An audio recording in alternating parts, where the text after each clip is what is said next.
That night was the worst night of my entire existence. As a wife, you're supposed to do something. Clean after yourself. Do some house chores. I was told that you needed a wife and not a maid. I need you and your mother to know that things have changed.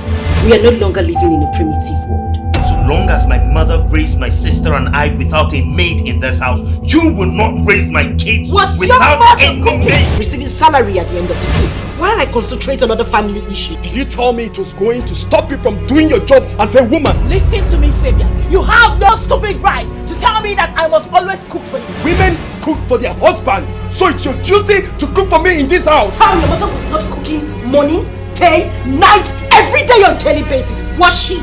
You have succeeded in using your witchcraft to make my son send away that classy girl from a very decent and dignified home. You've had so much joy trying to cause me pain in this house, my husband's house. You and your mother lied to my parents tonight that you are divorced. You sneak out all the time to go be with her. Now let me ask you a question. Why are you coming back at this time of the night? I am the head of this family and my word shall be obeyed to the last. No sex for you until you learn how to be romantic. Now, bro, go on.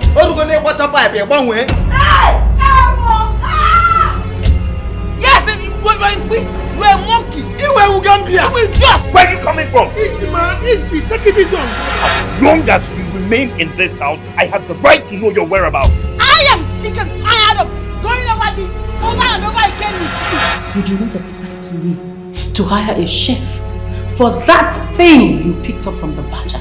At your age, you still behave as if in widow sex. See what Margaret wore out of this house, and she's even entering another man's car. It's not your business. She can go naked for all we care. It's not even up to 1 month you got divorced from your husband. You already have a lover. That means you have been sleeping with the guy all the while. You have been cheating on my son.